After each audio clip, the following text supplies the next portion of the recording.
አሁን ሰይጣን እኛንም ቢሆን ይፈራናል። አቡነ ዘበሰማያት ቅዱስ አውቆ ዶይ ሰይጣን ተንኮልኩ። አሁን አቡነ ዘበሰማያት ስንል እኮ አልመረው ብሎ መስሏቸዋል።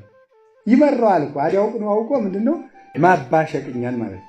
እስኪ አንዳንድ አይነት ደረቅ ሰው አለ አይደል? እንዳንዳንዱ ሚስት ማለት ነው። ባሏ አናቷን እያለት እንግዲህ ሴቶች የደም ፍሰት አለ፣ በወሊድ ደም ይፈሳቸዋል፣ ጉልበታቸው በዚያ ይደክማል፣ አቅም እንደሌላት ይታወቃል። አናቷን እያለ እስቲ ወንዶ ንቀኝ፣ እስቲ ንቀኝ እያለ ዝም ብላ መወገር ማለት ነው። ሁሉ እኮ አይደረስ እኮ ነው ማለት ነው።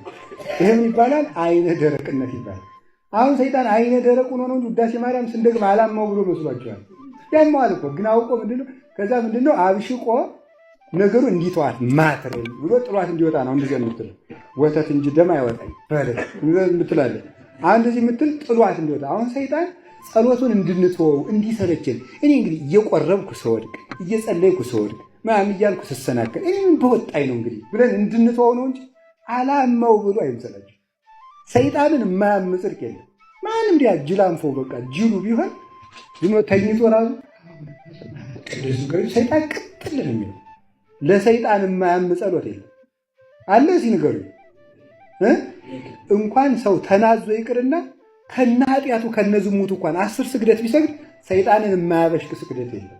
በሃይማኖት ከሆነ ማለት በሃይማኖት ከሆነ ሰይጣንን የማያርቅ ተጋድሎ የለም። ግን ሰይጣን ተስፋ እንድንቆርጥ ያደርጋል። ታስሯል። ሰይጣን የታሰረ ነው። አሁን ሰው ዝም ብሎ ይተርዳል። ከስርዓቱ ፈቶታል ጌታ። አሁን እኮ ተፈቷል። እኔ ዶግሩን የእግሩን ሰንሰለት ቁልፉን የከፈተለት እኮ ነው የሚመስለኝ ይህ ዘመን። እንዲሁ ከስርዓቱ ተፈቶ ዛሬ የማይል የት ነው የተፈተው? ማን ነው የፈታው?